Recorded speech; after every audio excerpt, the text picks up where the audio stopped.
A second chance. A well-dressed man sits at the end of a bar counter drinking a beer. This is Brett, a man in his early 40s. His tie is loosened, and he looks deep in thought. He is slow in how he drinks his beers, but he is consistent. He is drinking like he is trying to forget. He takes a break from his drinking to think for a moment. He places his elbows on the bar and brings his hands together. On his left hand is a wedding band. A moment passes and he continues with his drinking. Later that night, Brett walks into his bedroom, takes his shirt and pants off, and climbs into bed. A woman rolls over to him and lays her arm over him. Brett removes the arm of the woman who has been lying on him all night and gets out of bed. A male hand reaches over and turns off an alarm clock that is going off. A female hand reaches over and turns off an alarm clock that is going off. A male figure climbs out of bed and walks into a bathroom. A female figure climbs out of bed and walks into a bathroom. A male figure can be seen taking a shower. A female figure can be seen taking a shower.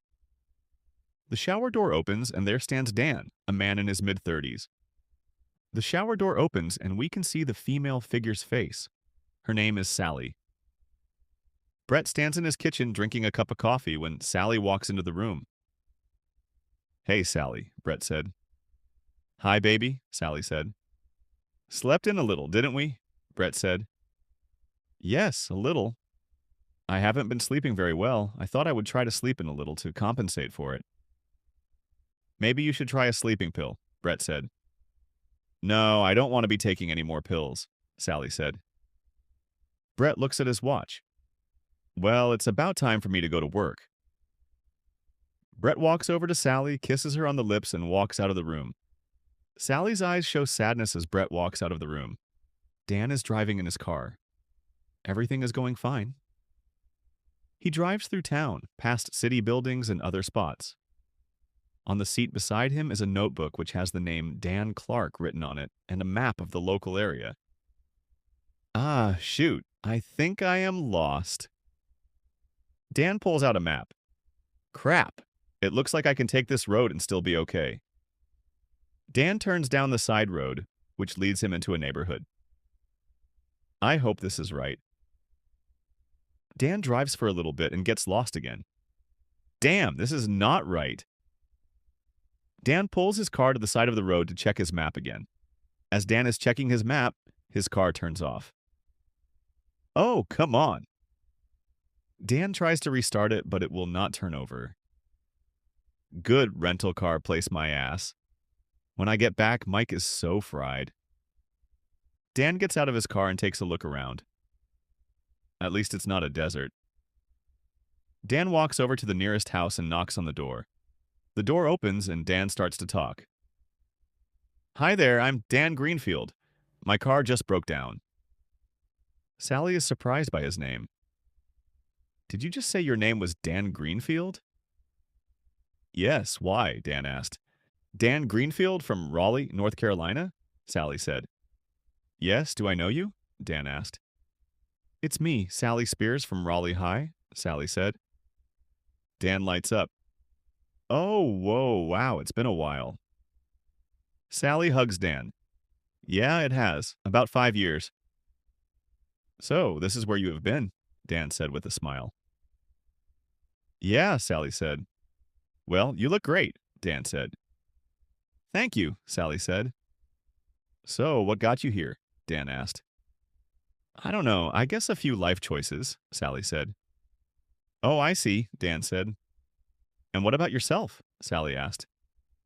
A broken down rental car, Dan smiles. Oh no, Sally said. Yeah, would you mind if I used your phone so I can get this thing out of here? Dan asked. No, not at all, come in, Sally said, eager to help. Okay, thank you, Dan said. Sure, no problem, Sally said. Dan walks into Sally's house and closes the door behind him. Dan hangs up Sally's phone and walks into the living room where Sally is sitting on her couch. Sally's living room is simple and tidy. Well, it looks like it is going to be a while before they can send a tow truck out here, Dan said. You don't have to be anywhere, do you? Sally said, prying just a little. Luckily not today, Dan said, thinking about his car. That's good then. That will give us time to catch up, Sally said, hoping he would stay. Dan is a little surprised, but he hides it. Okay. Dan takes a seat on the couch next to Sally. How has life been since Raleigh? Sally asked. I would have to say pretty good. I have done a lot since those days, Dan said. Sally is intrigued. Really? Yeah, my life has been so busy, Dan said. Really? So tell me what keeps you so busy, Sally asked, leaning in. Time flies, and Dan and Sally are still sitting in the living room, enjoying each other's company.